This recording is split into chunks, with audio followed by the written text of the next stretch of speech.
Okay, hello, good morning. Thank you very much for being here at this second edition of the workshop on economics and sustainability organized by the EcoSource Research Center. So let me give the floor to the Vice Chancellor of the University, Prof. Dias, who will present this edition. Thank you very much. Thanks a lot, Professor Pareto. Good morning to everyone. Well, firstly, I am very sorry for my silicon presence, my digital presence, but well, you will be sure that my hand is with all of you. So it's for me a very pleasure to be here with all of you in this workshop organized by EcoSource Research Center and dedicated to economics and sustainability, and with the objective of studying the aspects related with transportation challenge to analyze and study deeply. Okay, we want to say you our welcome to URB, and very thanks to participate in this workshop, to accept the invitation of the members of EcoSource Research Center. I am sure that after this, if for you is the first time in URB girls, maybe you don't know the qualities and human and scientific qualities of this group of researchers, EcoSource Research. I can say that this is a group with a good qualities in terms of hospitality, but not only of hospitality, but also research. We in URB are very proud about the activities of this group of researchers, and especially for their interest in to establish a relationship between researchers in the international aspects. So I am sure that we will enjoy and you will be in good atmosphere for discuss and for analyze the different aspects of transportation. Observing the program, I think that your program is so ambitious, but because we know perfectly the quality and the organization skills of EcoSource and also their knowledge, so it's ambitious the program, but we are sure that you will achieve good conclusions and good studies. So I want, before to say bye-bye and to say, well, see you later next year or next years, I want to demand some small aspect, but important for our university and also for the ecosystem of the universities. If after this experience, or if you already know for another experience of events here, if some company or some organization related with the evaluation of universities, for instance, the Times, for instance, Shanghai University, or something like that, if in some moment this kind of organization asks you about URB and propose you to answer a brief survey, please say yes. I dedicate a few seconds, 1 minute, to answer and spread your opinion about our university.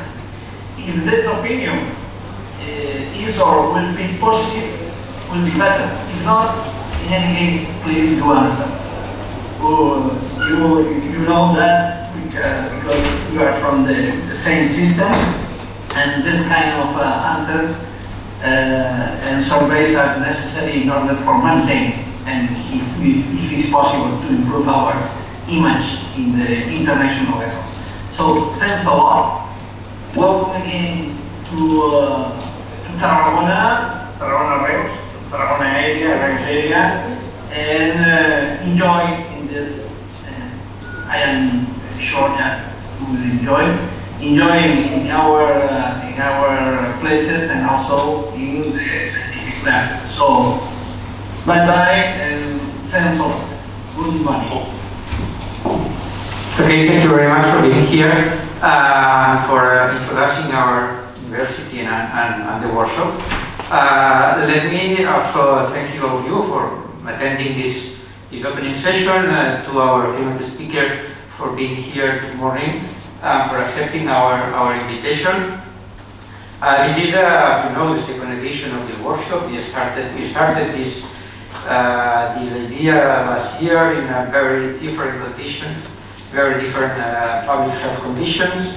The first edition was an online one, so this one is an example that we can go back to a normal way of organizing conferences and academic activities, so we are very happy about that. And obviously we have the intention, the idea to continue next year with this project of a workshop about the two main dimensions of our research center, the economics and sustainability. So thanks again, and I hope you are going to enjoy your stay with us, and I hope that this is going to be a profitable visit to our university, and we hope that you will receive valuable and nice comments to your paper that may be used in order to improve them. So thank you very much again, and now it's time to move to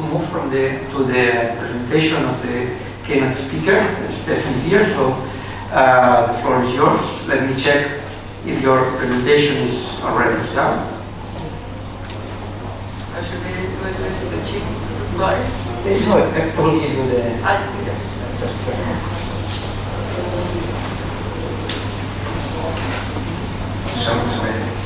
can say something introducing.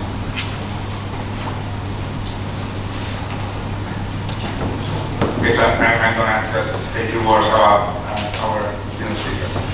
So, thank you, Maria, welcome everyone. Thank you, Stefanie, for accepting our invitation.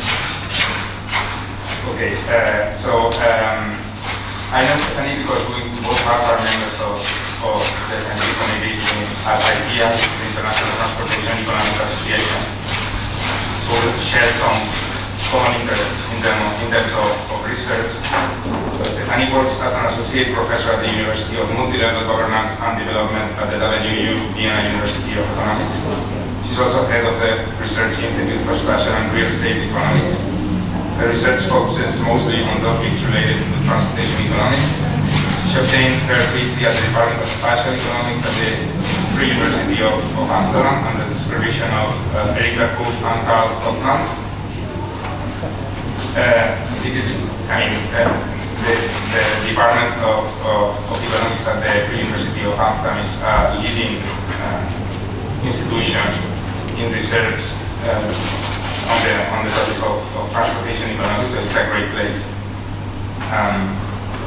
She has published many papers, mostly in transportation journals, such as ERA, Transportation Research Part A, Transportation Research Part B, and also in Economics of Transportation. At this point, let me mention that Economics of Transportation is the official journal of ITEA, of International Transportation Economics Association. So it's a journal that we launched some years ago, and it's experiencing a great success, so we are proud of that. And it's a very interesting journal. So in case you make some research on that, just consider the possibility of submitting your papers to Economics of Transportation. Looking at the topics, Stefanie has studied issues such as the passenger's value of time, passengers' preferences, under influence in undertaking traveling decisions, such as transportation mode. For instance, under good conditions, commuters prefer public instead of private transportation. She has also conducted research on many related topics to transportation, such as autonomous vehicles, electric vehicles, infrastructure, parking, network reliability, sustainable mobility. She has worked with many co-authors, such as Erika Cook, for instance, and other researchers from the Free University of Amsterdam, as well as professors such as Stefanie Peer or Maria Rogerson, which are members also of IDEA, of International Transportation Economics Association, and many others. So, just to close this short presentation, let me also inform you that our next conference of IDEA, so of International Transportation Economics Association, will be next June. We still don't know about the format, whether it will be in person or online, but if it's in person, it will be in Europe, so you are also invited to submit your work or to attend our conference, which is always very interesting. So thank you. Okay, so today Stefanie is presenting a paper that is entitled Climate Policy for the Passenger Transport Sector, Efficiency versus the Distributional Concerns. So I give you the word, the floor is yours. Thanks again for receiving us. That's it.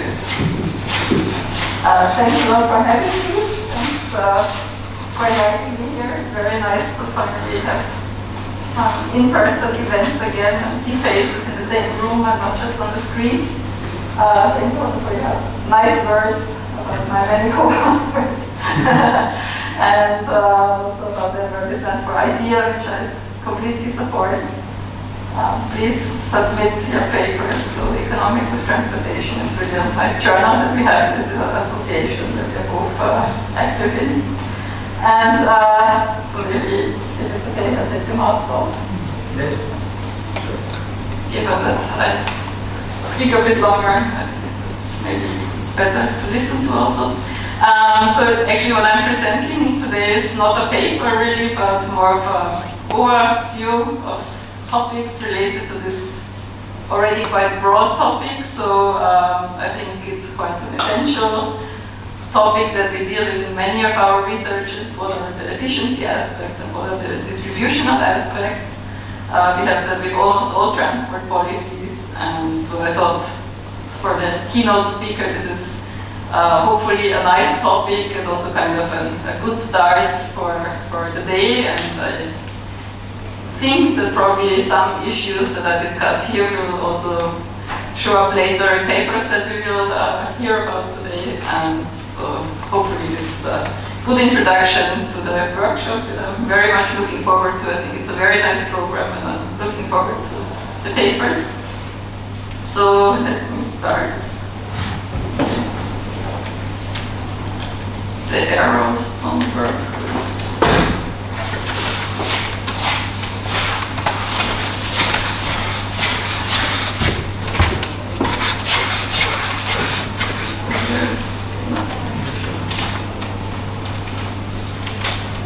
Okay, just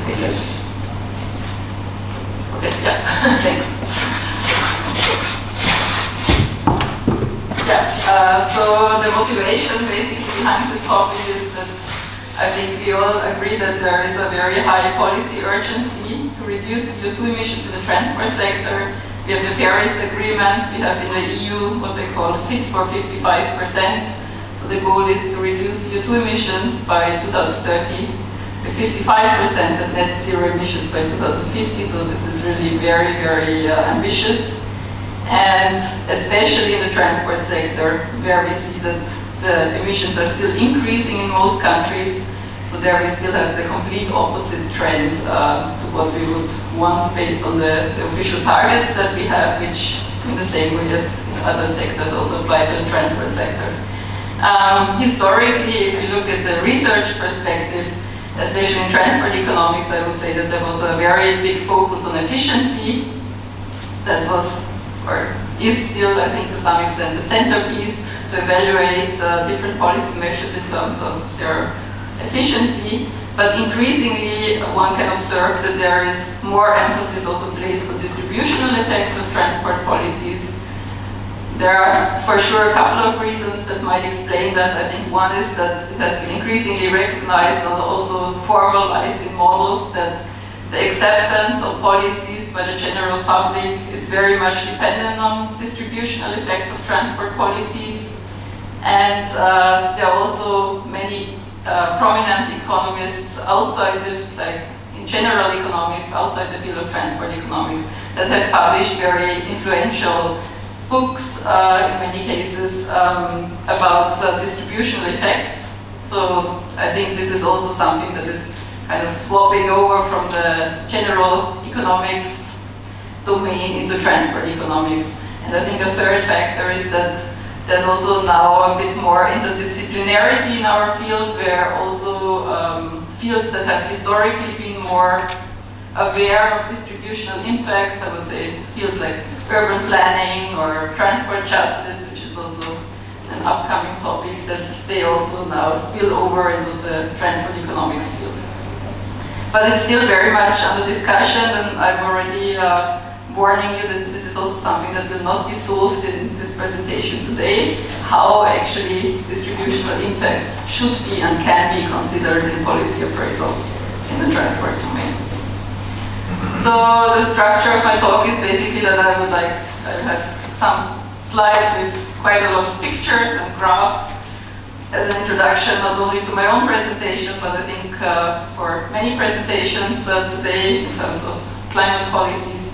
Then I will talk about the centerpiece of this talk, equity versus and efficiency. I provide some evidence of distributional effects, policy example in terms of what is probably the most famous and well-known economic policy, marginal social cost pricing for CO2 emissions, and discuss the question how and if distributional impacts should be included in policy appraisals. And then I will also present some of my own current research projects that touch upon this question.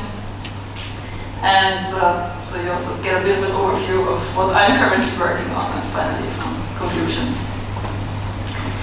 So let me start with showing a figure that probably is quite well known to many people in here. The greenhouse gas emissions in the transport sector, so in the European Union, they amount to almost 1/4 of all CO2 emissions, and out of this quarter, around 60% can be attributed to passenger cars. So this is kind of the topic that I will focus on today, but of course many of the general principles can be translated also to the freight sector, to other types of vehicles. As I've mentioned already before, we have quite actually very, very ambitious emission targets in the transport sector. Just two figures, sorry about the right one, I think it's not so well readable and it's also in German. But so basically on the left hand side you see a global version of the targets, and on the right hand side a national one that has recently been published for Austria. Where this green path indicates the target. So we see what I've been saying before, that we really need a complete reversal in the trend still in the transport sector. We see on the left hand side there's a small kink from the corona crisis, where the transport volume decreased worldwide basically, but is already picking up again and is expected to further pick up in future years if we can stick to the goals. The peak should be reached in a couple of years, so still in the 20s, which, as I've been saying, is very ambitious from my point of view and really needs very strong policies. For one project in Austria, we looked at what actually these targets imply at the individual level. So I will not say much about the specific numbers, but basically an indication of how strict the goals really are if one translates that into the number of kilometers that one can perform on a specific day with a given transport mode, and then you see the number of kilometers that you can do in your own car, for instance, is really shrinking from 2020 to 2030 and becomes almost invisible in 2050.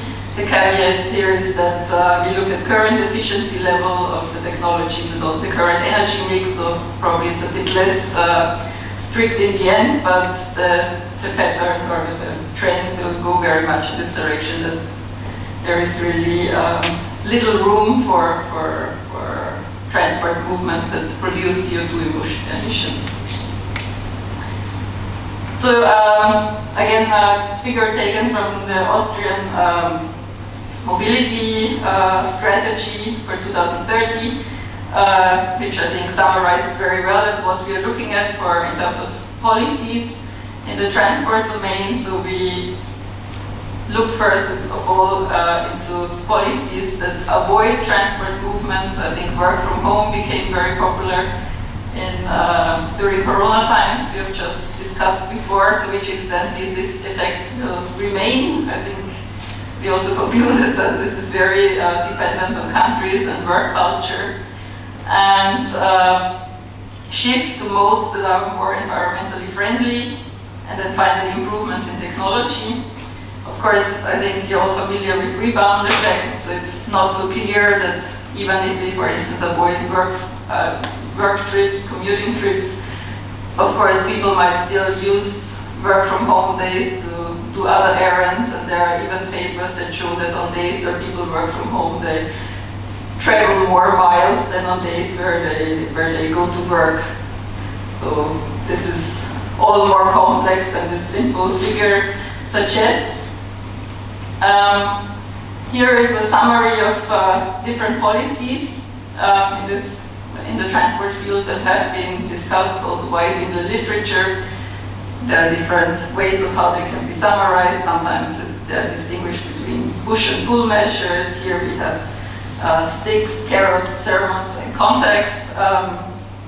So this is just to give an overview of that actually we have a very wide policy space, but there are a few policies which are really have been shown to be very efficient, but those are also the ones that often have negative distributional effects and are, as I will argue later, disliked by the public for that exact reason. Again, from the same project where I already showed you the one figure before, we also made a small tool where people can indicate their own emissions. I was surprised also for myself kind of to see what actually my footprint is and where in the distribution of Austria I am in terms of my CO2 emissions.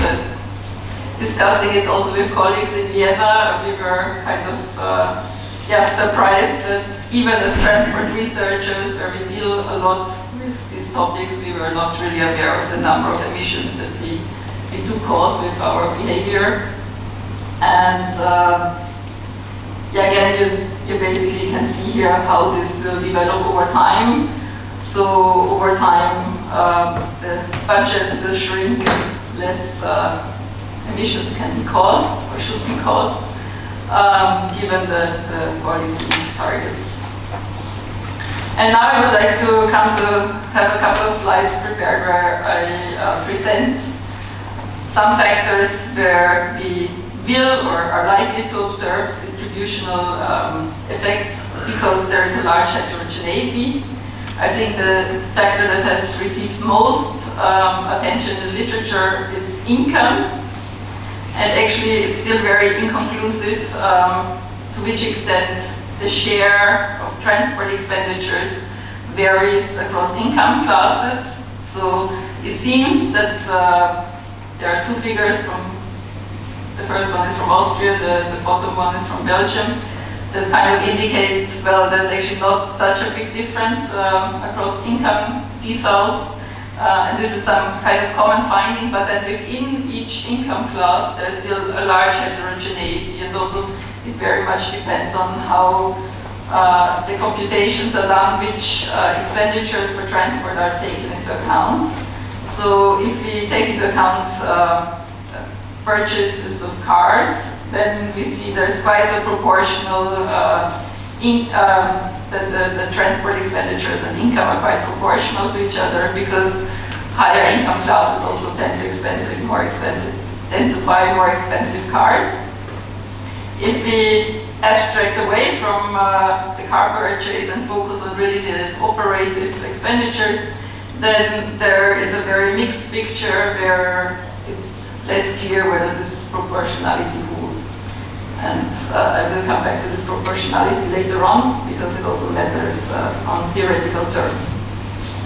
And also one thing that is kind of different across income classes is the flexibility in terms of working from home, for instance, but also in terms of departure time. So higher income classes tend to have on average more flexible jobs, and also there's therefore a higher elasticity to react to policies on average in general. I don't know if this is well readable, maybe not so much. This is a table of a paper published in 2017 that gives a nice overview of the literature. I call it here beyond income, because they also look at factors where the distributional effects are usually less discussed. For instance, gender, where CO2 emissions, for instance, tend to be higher for male than female. So this is a common finding in the literature. Education, age, car ownership, geographic zone. So given that I think, or can you read it? But let's say there is some literature. You see, it's not too many references, but there are some papers that look at also factors beyond income, and I would argue that the most important one is the location and availability of alternatives. These two things are very closely correlated. If we talk about, for instance, things like urban density, accessibility, so if you live in a more rural area, you usually have less availability of alternative transport modes. The car dependency tends to be very high. So this is what we find in all or most Western countries. And therefore there's also quite a low price elasticity. So even if you if you impose a high CO2 price, then you might find quite a low price elasticity, at least in the shorter run, for a given vehicle, because the alternatives are simply not there. And there are also other recent papers that argue that also in this kind of analysis we should take into account sorting, that people might also in the long run, of course, adjust their location based on policies. Again, this might be a bit too small to read. And this is also actually just an illustration of where there is a study by Jekyll and Martens from 2017 that kind of connects these two factors, income and accessibility, and tries to find out which part of the population is at risk of what they call accessibility poverty, where either their income is too low to have good accessibility levels, or the accessibility per se is not good enough. And so this is just basically an illustration of how these factors are sometimes connected in the literature. Now this part of the presentation is more a bit like the theoretical background. As I've mentioned at the very start of the talk, efficiency is usually at the center of deciding on which policy is what we call socially optimal in standard transport economics. And as the main criterion, we usually use the Pareto efficiency, which is the necessary condition for the maximization of social welfare functions that respect the Pareto principle, which is, I think, well known. Welfare increases as long as at least one person is better off and no one is worse off. This compensation doesn't have to actually take place, but hypothetically it should be possible. And then we have equity, which should not be mixed up with other kind of concepts like justice, inequality, and so on, which tend to be more normative. Equity is basically simply about the impact of utility by a policy measure, and of course this can be affected by redistribution.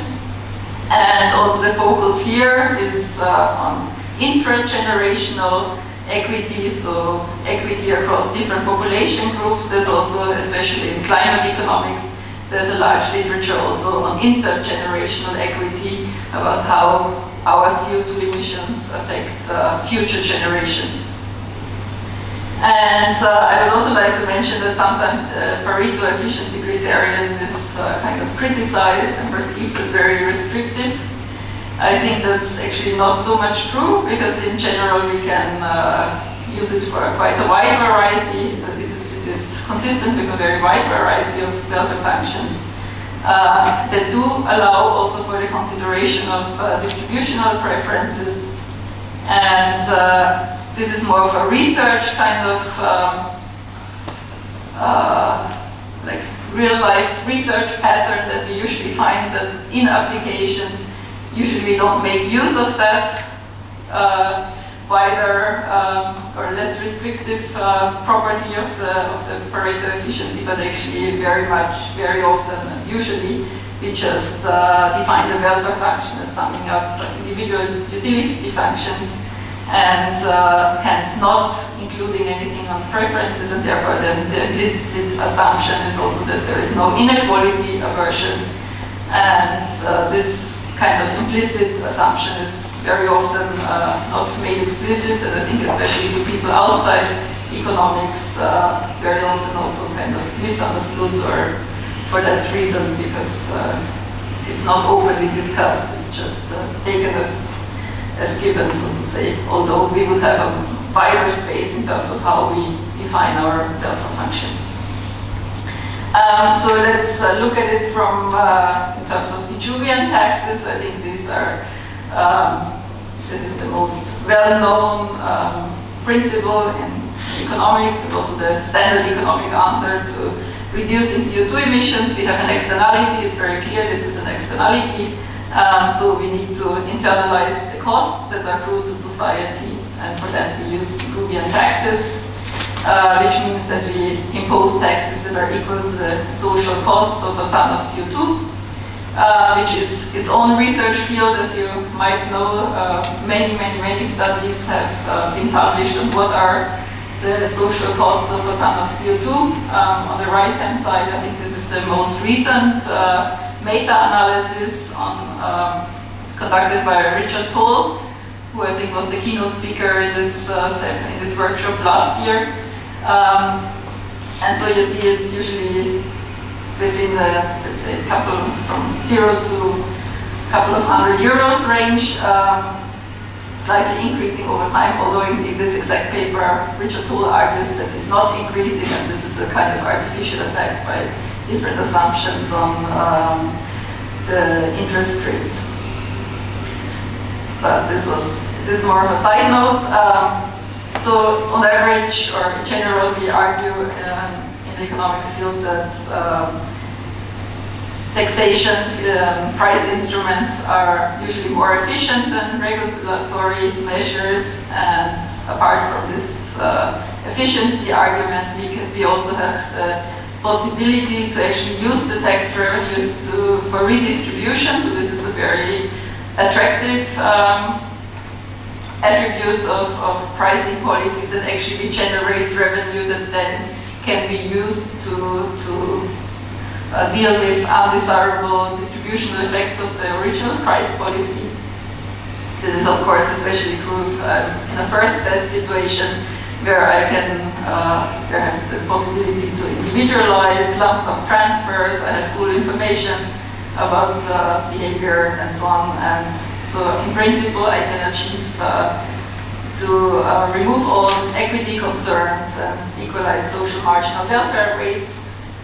I will come to the second best case on the next slide, because of course this is not always, or in general, not true in reality.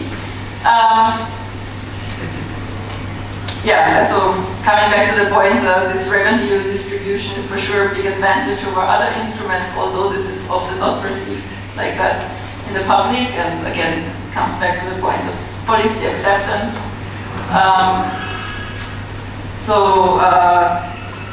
Yeah, that's, I think, the important point here, that we have these revenues to redistribute if we have pricing, but there are also papers, like a very recent one, that shows that also that alternative policies can be better than pricing in terms of the distributional properties if we cannot redistribute perfectly with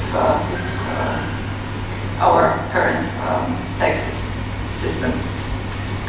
So moving from our first best world to the second best world, which comes much closer to what we see in reality, is that we don't have access usually to redistribution instruments that are so precise as we would like it to be to really tackle these distributional concerns. We have information asymmetries, uncertainty, we have constrained use of the pricing instrument, among others, again, because of lack of public acceptance. Very important point, distortions elsewhere in the economy. So if we take into account that using public funds is costly, so every time I make some investment, I generate some distortions elsewhere in the economy because tax rates have to be increased elsewhere, for instance. And another famous distortion is also that we have suboptimally priced alternative transport modes. And finally, I think also especially relevant in the climate domain is that we might have policy targets that are not necessarily corresponding to the social optimum. So especially if you have very specific emission targets for a specific sector, we might actually move more away from marginal social cost pricing and take into account the shadow price of carbon. So that is another factor that I think is very relevant here. And then finally, transaction costs, which of course also have a substantial share of costs for many policies. On the right-hand side, I think this is a kind of well-known figure that shows what happens if you move from a first best to a second best world. You cannot reach this outer frontier any longer, except for the laissez-faire point, which is this top point at C. But every time you try to redistribute and get to a certain point of redistribution between rich and poor, you end up at some suboptimal or a point that is less below the frontier than you would have in the first best case. So how do we deal with equity issues in a second best world? There's some research that suggests we should modify the Boolean taxes to take into account the marginal cost of public funds. There's other research suggesting it's not really necessary. For instance, Jacobs and De Moy argue that the existing tax system is already politically adapted to take into account social welfare rates. They do that for the case of homogeneous damages, because this is important because there's another more recent paper by Jacobs and Van der Ploeg that states basically that the modifications might only be necessary if the angle curve are non-linear. So if that's why I mentioned before this point on the proportionality between expenditures on transport and income.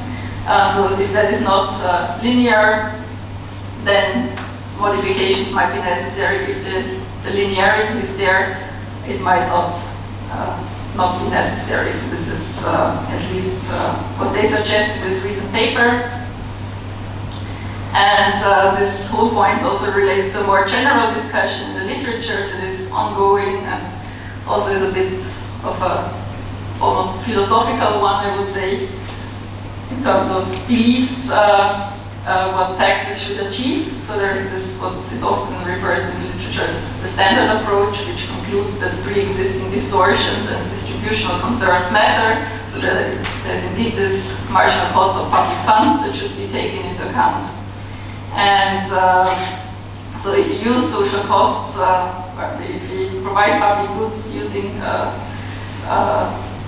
public funds, then we need, or basically we have distortionary taxes being used to fund them, then less of the goods should be provided compared to the first best case where we assume that there are no distortions. So in that case, it's more attractive to increase taxes and go beyond what the Pigouvian tax would suggest.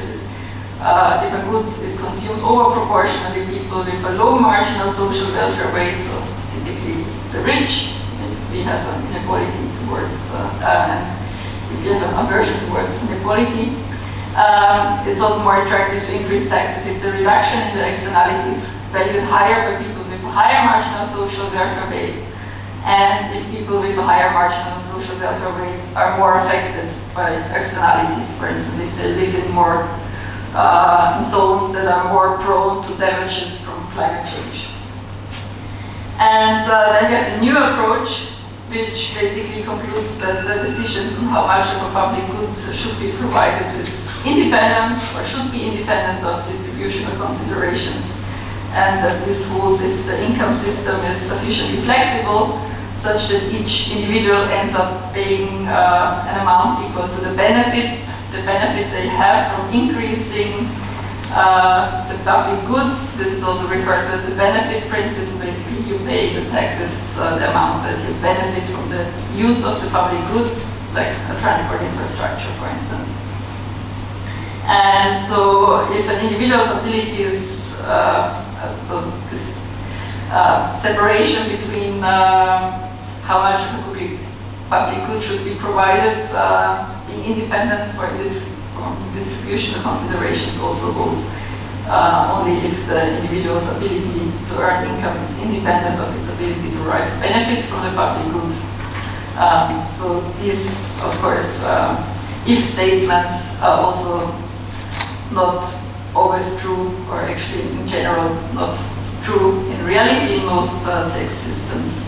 So based on that, I would say that some adjustments to Pigouvian prices seem to be warranted, that revenue distribution is crucial, because we don't usually have access to this individualized lump sum transfers. We don't have an income tax system that is very flexible. We also have calculations of Pigouvian taxes or the marginal social costs that are not perfect. That's also what we see, especially with CO2 emissions, where there's such a wide bandwidth still after many years of research how high they are. And especially it's also matters if we have heterogeneous uses, which we definitely always have in reality.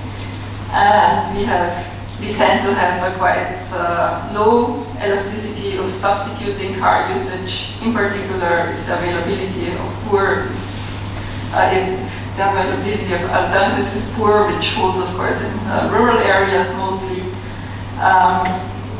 And so, let's say, sometimes we might also find the answers outside the scope of transport economics. These topics are then also related to the wider tax system that we don't necessarily focus on in transport economics, but assume it as given. But so there's, as all the studies I've presented have argued, it really matters how this works and what possibilities I have. Coming back to the topic of acceptability that I have already talked about a bit on various slides. It's of course a very crucial topic because if policies are not accepted, it's very hard to implement them. And this is also, there are a couple of recent papers on the political economy of road pricing, for instance, which has been always suggested in the transport economics world as the holy grail of how we should do things and have time-dependent tolls and so on. And we see it basically implemented in very few places. And this is again because there's low acceptability of such tolls for various reasons, and one of them is that the distributional effects are often perceived as negative. This is particularly true if this affects poor people negatively.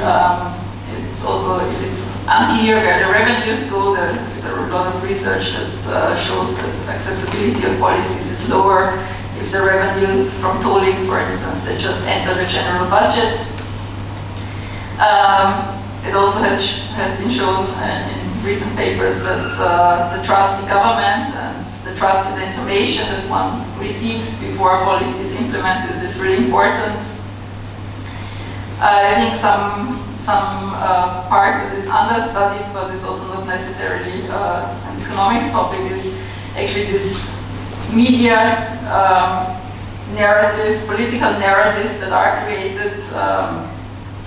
I think they are sometimes more important than the actual distributional effects that are generated. One example, for instance, is the discussion on taxation on flights, where often in the public discourse the impact of these taxes on poorer people are highlighted, but actually we see that the large majority of flights is taken by people that are on the richer end of the scale. So this would be a progressive tax scheme, but is often framed as a regressive one in the public discourse.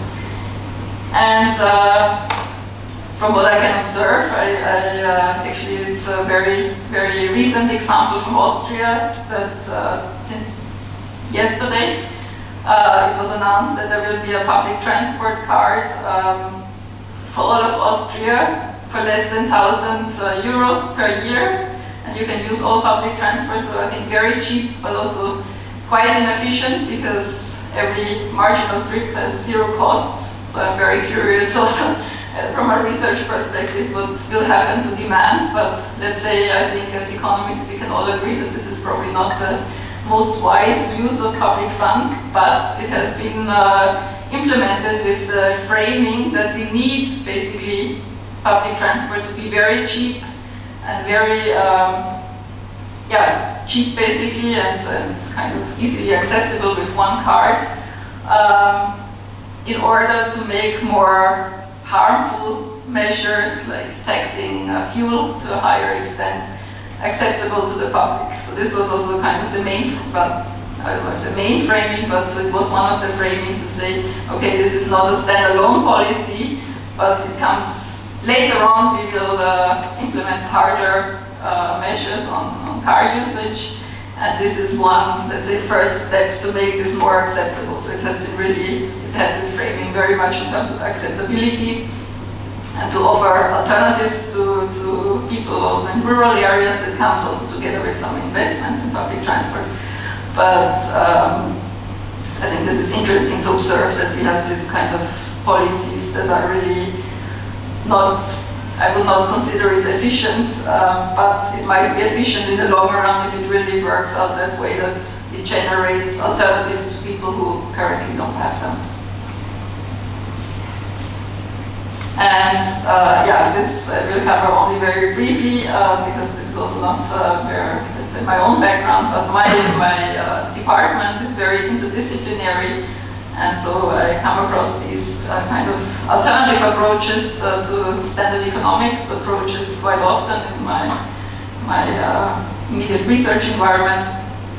So there is actually a lot of literature, also very recent literature that is not necessarily based on standard economics principles, but they also have the aim to determine optimal policies, very often also specifically oriented towards transport and urban policies. There is a large number of approaches that have quite normative perspective. They often also go beyond the transport sector and see, for instance, the access to transport infrastructure and mobility as part of some universal burst basic services that should be provided by the public. Just to mention three of these approaches, there's foundational economy or social provisioning, where at the center basically is this idea that the public sector should match the needs of citizens, and that's kind of the thing being optimized. Donut economics, a very popular principle you might have heard about the book, where basically the trade-off between planetary boundaries and social boundaries is formulated in form of a donut, how much, basically the lower boundary of how we can live in a nice way, spoken in hypothetical terms, and the planetary boundaries, how these can be reconciled, and then also the field of transport justice, which I think also has become quite popular and is quite normative in terms of who is considered as being accessibility poor, or however, mobility poor, however this is then being exactly defined.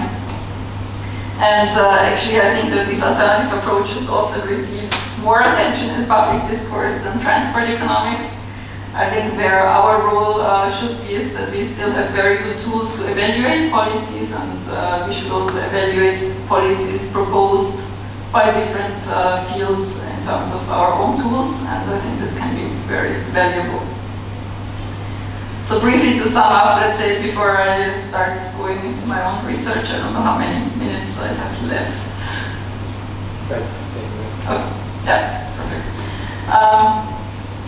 So basically, I would argue that the evaluation of equity effects of a measure should be usually taken after redistribution, but evaluating it before redistribution might still be of interest, especially if we have acceptance issues, and we can then also discuss different ways of redistribution.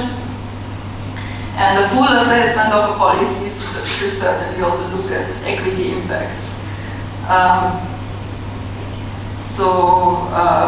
this of course doesn't only hold for pricing, but you can also turn it around and argue in similar ways for subsidies and investments when you have public expenditures rather than revenues. And yeah, as I've also argued before, I think given the taxation schemes and the flexibility that we have, or the lack of flexibility and other issues, such as that we should take into account equity effects directly also when we, for instance, talk about optimal pricing. And another kind of topic that I've come across more often in recent years is also that one way one could also kind of reconcile equity and efficiency is to both include them in computing the social costs of carbon, so that in the, let's say, social marginal cost of carbon, already equity effects are also contained. So there are some papers that look into such questions. Yeah, and then finally I would like to use the last 15 minutes or so to present some ongoing research projects where maybe these distributional effects are not necessarily at the center, although I think for the first project I would argue they are. All these projects don't only by chance have a green logo, as you might see, but two of them are funded also by the Austrian Climate Fund, for Climate Research Fund, and so they actively have this climate framing of policies in looking at reducing CO2 emissions, mitigating climate change. The first one is called Appraise, where we look at social preferences for policy bundles. I'll show you how we do that. Then second project was called Mobalance, where we talk about, or we basically, it was a very exploratory analysis, and together also with a qualitative part, looking into mobility budgets, where we basically combine quantitative and price measures. There's a certain mobility budget that a citizen obtains, and then it can be traded between citizens. And the final project is about shared autonomous electric vehicles, where we simulate different policies. So let's start with Appraise, because this is, I think, also closest to the topic of this talk. So here we measure social preferences, one could argue, for policy packages that we need to, or well, policy packages that can contribute to reaching the CO2 reduction goal in the passenger transport sector for 2030.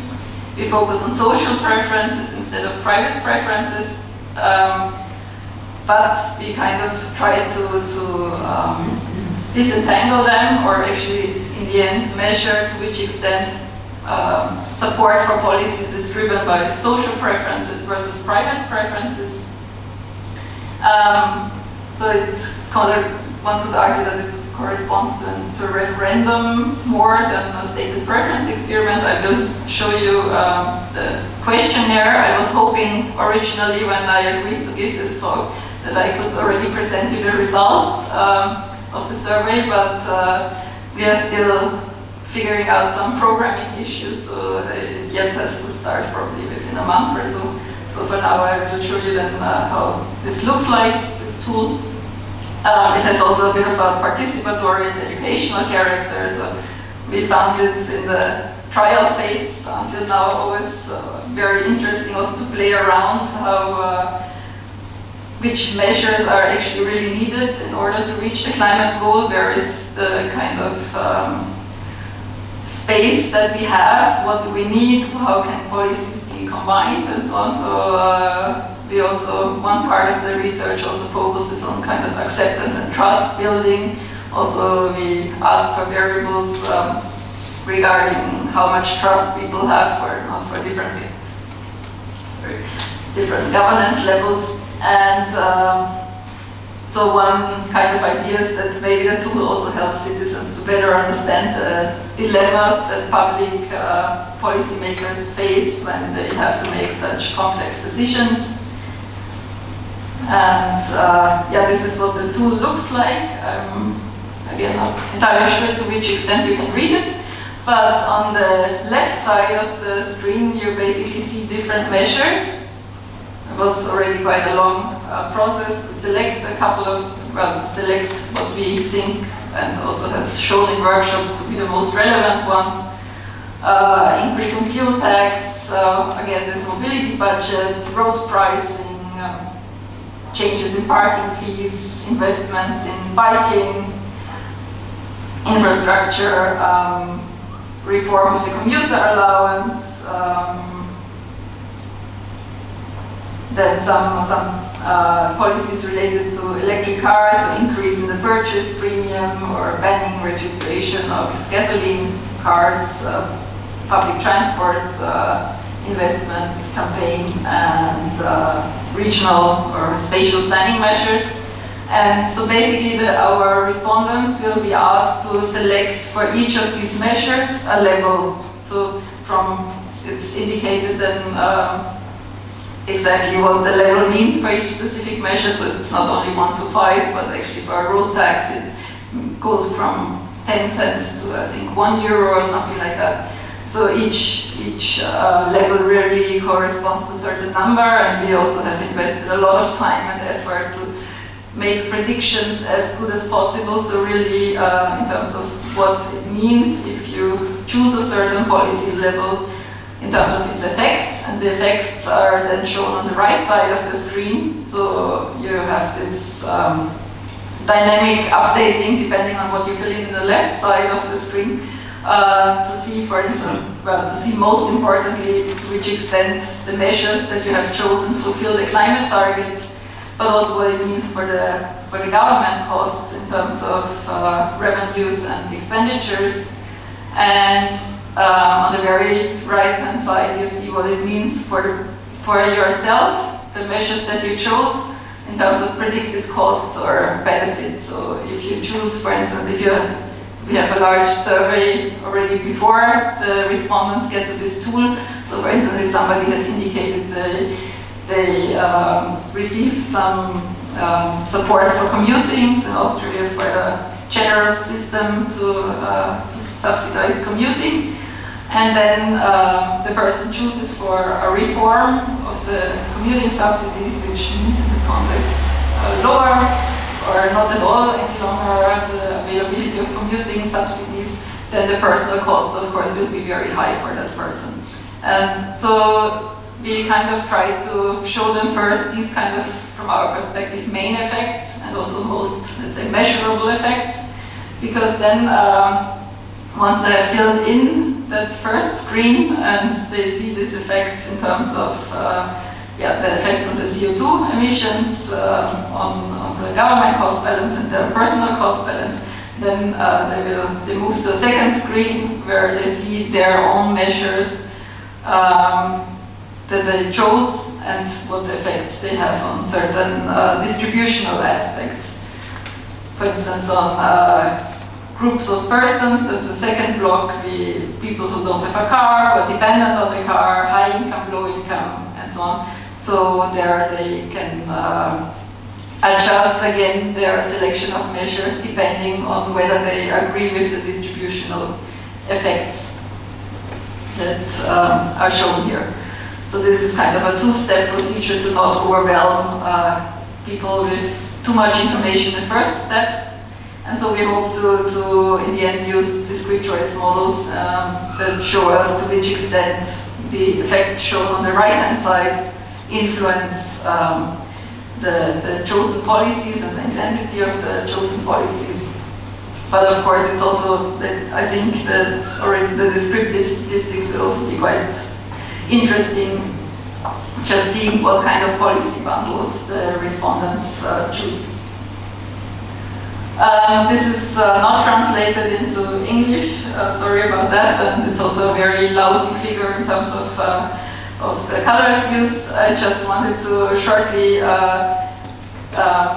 tell you about the effects that we measure or that we predict of the policies, and basically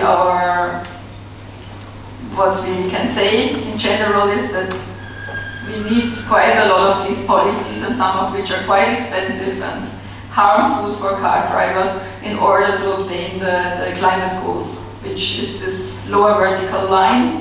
This is the one that is in agreement with the current EU targets, and this one line on the left, the kinked one, that is basically the aggregated effect of all policies, whereas all the other policies are somewhere above it. And so that basically with this figure I just want to show you that it's really not a matter of just increasing fuel taxes, also that will not be sufficient, but we need a lot of a bundle of measures in order to be able to reach the climate goal in the transport sector. The only measure which in the highest level, and this is very strict, is sufficient to reach the climate goal is mobility budgets, because in the end you can set them such that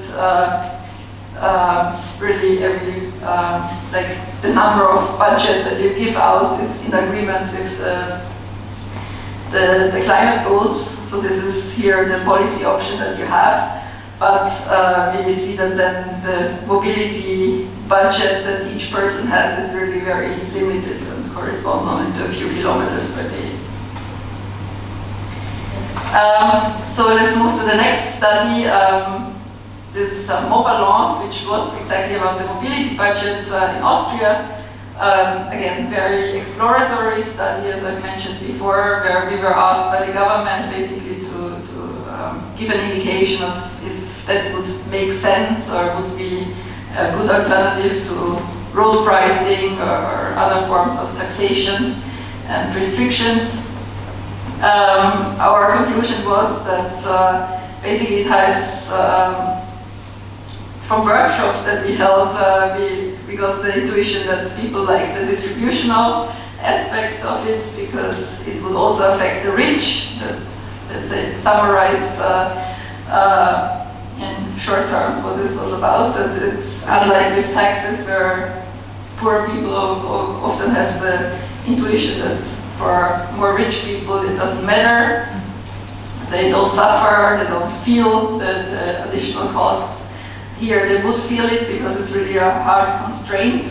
But then if we include some trading possibilities with some or all of the permits, then actually the distributional, this kind of positive distributional effects more or less disappear. And in simulations it was very hard to generate scenarios where we would not end up with, again, distributions where the permits largely ended up with the rich. So I would conclude, given that this instrument is very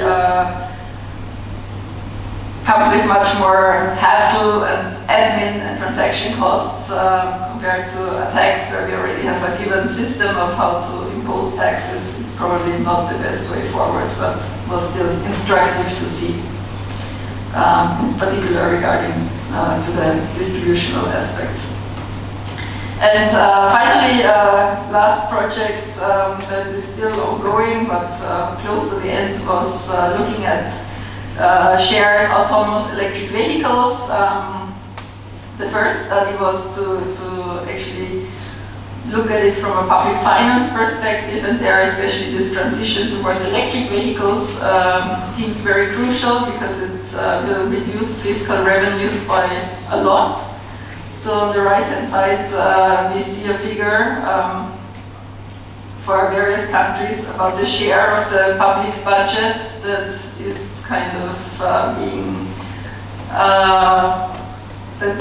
which has basically the share of public revenues that are somehow associated with cars. And in most countries, this is between 5 and 10% of the revenues that are from cars, and then a large share of these revenues is due to the fuel taxes, which will, of course, disappear if you move to electric vehicles. And so I think this is a point that is often not really considered also in the public debate, especially because it seems that the move towards electric vehicles is really speeding up and happening quite fast now, and probably in the future 5 years the share will go up exponentially. And there is a substantial reduction in public budgets associated with that. And the question, especially from a distributional perspective, then is of course what does it mean? Does it mean that the national governments have less money to spend? Yes, but will it be replaced with new taxes? If there is a decrease in expenditures, how and to which extent will that affect different population groups?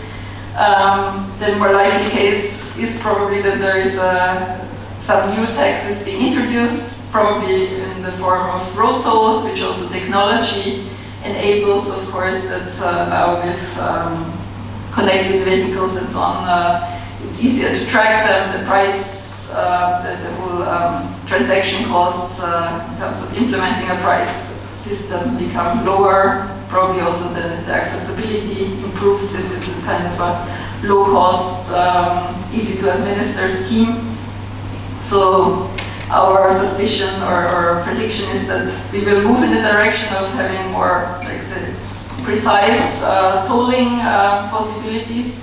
I think there are very interesting political economy questions related to that, because it might be that cities step in a first step because they experience negative externalities. Also, when we talk about more traffic, local air pollution, and so on, that they might be the first ones to levy local taxes, and how the federal government reacts to that, and so on. So that I think there are a lot of interesting research opportunities here. And we have also simulated, so some consortium partner in this project, the Austrian Institute of Technology, has established a simulation, micro-simulation model, where we looked at different policies for shared autonomous electric vehicles. What we find is basically in line with other studies that more or less all suggest that laissez-faire is not a good idea. There is a need for policies because these vehicles, if they are operational, will be quite cheap. They will be in fleet ownership most likely, and would be really an alternative that is very attractive also to people who currently use public transport and active transport modes, and this is exactly what we see back in the simulations, that actually it's not so much the people who own a car who would switch to shared autonomous electric vehicles, which we abbreviate by SAVs, but actually it's more people that now use quite environmentally friendly vehicles, and that would then switch to this new type of vehicles. And this is from a policy or from a social welfare perspective is not desirable, of course. Also in terms of the implications it has for traffic, for use of public space, for usage of public transport, and so on, so that the negative effects prevail. And so policies need to be put in place in order to avoid that and to incentivize those people who own a car, have a car, are located in the outskirts of cities, to move these services rather than people who live in dense parts of the city where actually they already have good alternatives.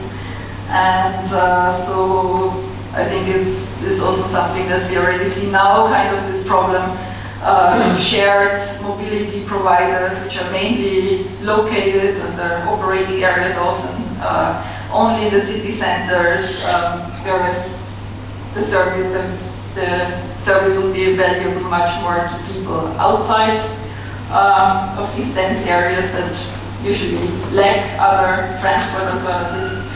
And so we need some complementary policies like targeted, making private car usage and ownership more expensive in order to push people to these shared autonomous electric vehicles.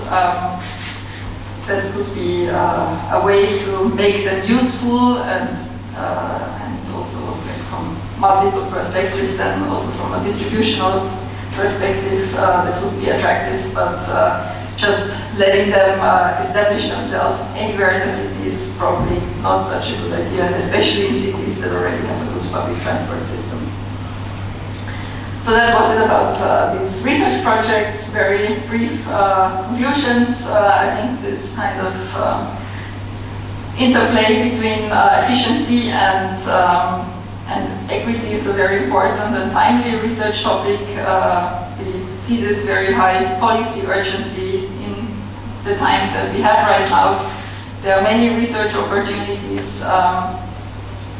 One of them being probably that more studies should take into account heterogeneity, and then not only on some already well-investigated dimensions like the valuation of travel time, I would say is one of them, but also beyond that.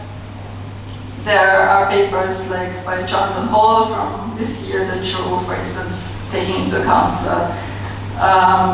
heterogeneity in terms of schedule rigidity, that there is a large percentage of the population that really has a very rigid schedule, that this changes also the optimal policy to quite a substantial extent.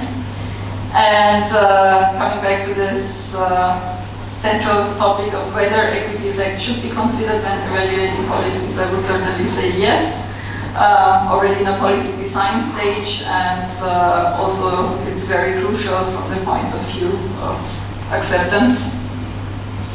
And very last slide to give a final illustration of why we, for the whole day today, we are dealing with important research topics, is that we just see an unprecedented CO2 concentration in the atmosphere, and something has to be done, and we will need very strict policies in order to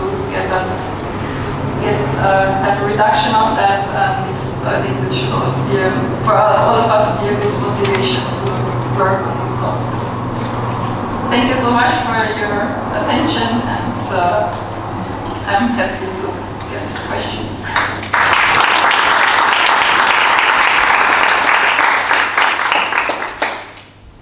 So perhaps some few minutes to make some short questions.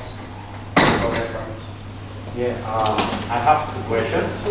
One is kind of wide, and it has to do that since passenger mobility mainly has like, one is commuting due to job reasons and the other is for leisure, I guess, traveling.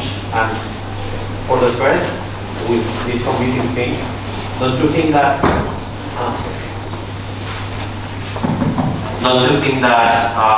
transportation economics has to talk with regional and labor economics also from the perspective of stimulating activity in less dynamic economic regions or zones? I mean, for example, here in Catalonia, creating economic activity, for example, here in the south, rather than people going to work back and forth from Barcelona, as an example.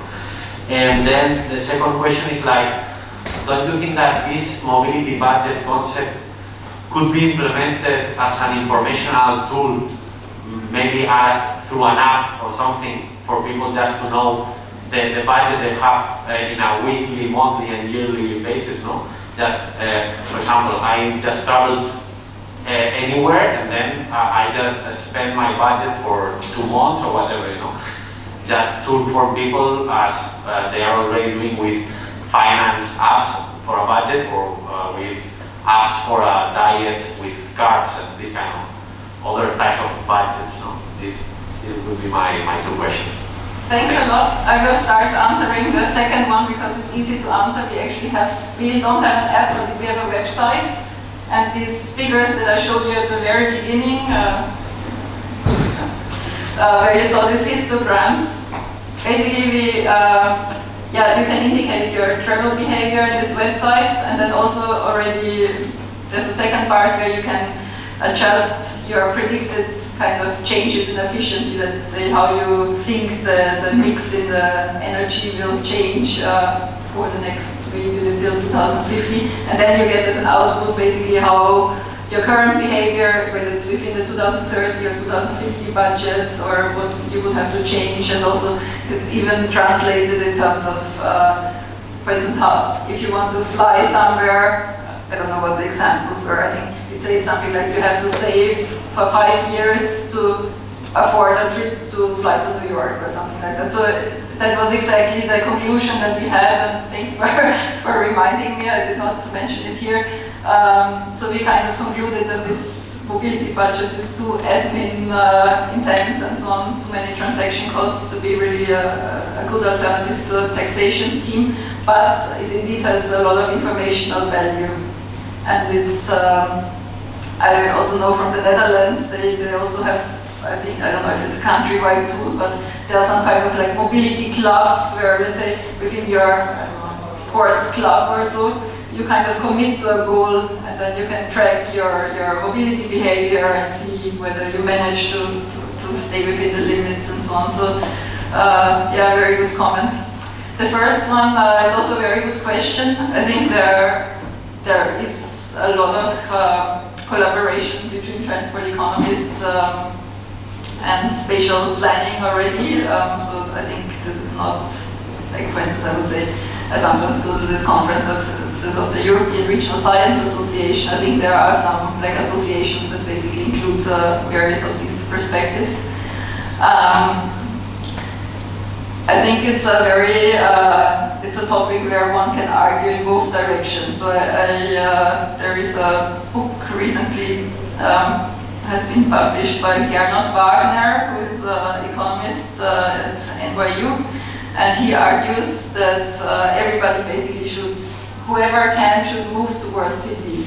That you have the pure countryside, which we need also to produce food and so on, and where you cannot really build any good alternatives to private car usage, so there you should switch to electric mobility, but basically this suburban areas is a huge inefficiency, and you should try to get rid of that by making people live in more denser neighborhoods, by densification of existing neighborhoods, because the whole energy footprint, not like beyond mobility, is so high. Like everybody who has their one family house somewhere and also spends more energy, the number of square meters that you tend to have in such homes is much larger.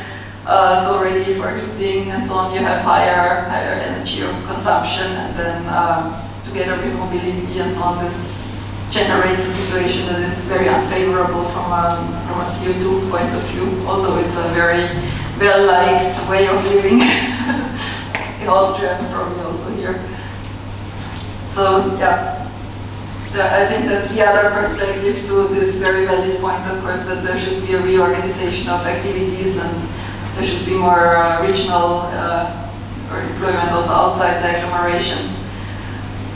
I think it might also shift something now with working from home. That there was this concept, I think, in the 80s, 90s, with these regional employment centers where people would, who who had jobs in some bigger city, they would go to their regional employment and work from computers there because they didn't have computers at home yet and so on. And so then everybody had technology at home, so this kind of disappeared. But maybe we go back more towards this where we work for most of the days in this kind of close to the place where we actually live and then commute further only for a smaller extent of days.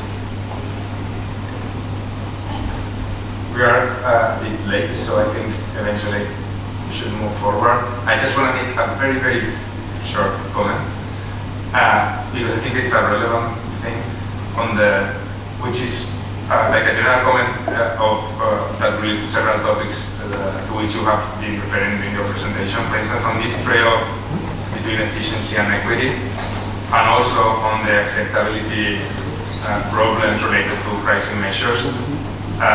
I think that this acceptability problem, and again this trade-off between efficiency and equity, sometimes is just based on a misperception. You know, so sometimes there is uncertainty about the effects or the actual effects of pricing measures, and this generates like a negative reaction from the population. But then, and you see that when you implement trial periods for either pricing policies like urban congestion tolls or tradable permits, I mean, to deal with good conditions. And then, the good news is that once this uncertainty is sort of corrected, right? Then it's not so bad, because you may think, oh, only the rich are gonna commute if you have to pay for that, blah blah. So. And you think, but then when you realize, when you observe the actual effects, then you say, oh, well, I can go there, I can plan my trip, I will arrive on time. If I pay a small congestion toll, it's not that bad. I save, in terms of gasoline, in terms of time. So finally, it's not so bad, And as you said, if you reinvest these revenues into public transportation, for instance, it's not that bad. So I think it's a very good addition. Yeah. And if you compare alternatives, the status quo, as you also showed in your last slide, is that we need to do something, right? So if you compare alternatives, instead of taking the counterfactual of the status quo, which is not acceptable, then can you do something better than that? Using other tools, it's not so clear, Yeah, I think that's a very, very good point. That's very often, I think the famous example is Stockholm. Exactly. They had this trial period, and then after that, the improvement of the urban congestion toll was favorable, and before only a minority was in favor of it. Yeah. And there are also studies, one of them which I also cited on this slide, on acceptance, which show actually that there is often what I also wanted to say with these narratives, that basically when you present them some policies, they say no, we don't like this because it has negative distributional impacts, but then if you actually give them options to use the revenues for redistribution, they don't make use of these redistribution options to such an extent that it would reconcile with the initial kind of fears. So it seems to be a bit of a kind of, I think there's a lot of these narratives or how one should explain, or fears and uncertainty and so on that play into that. But if one gives them concrete examples of how this actually can work out in terms of using redistribution, recycling tools and so on. You should implement trial periods to dispel this uncertainty. Yeah, that's also the conclusion. Okay, so we'll move to our next session. So I'm going to ask Alejandro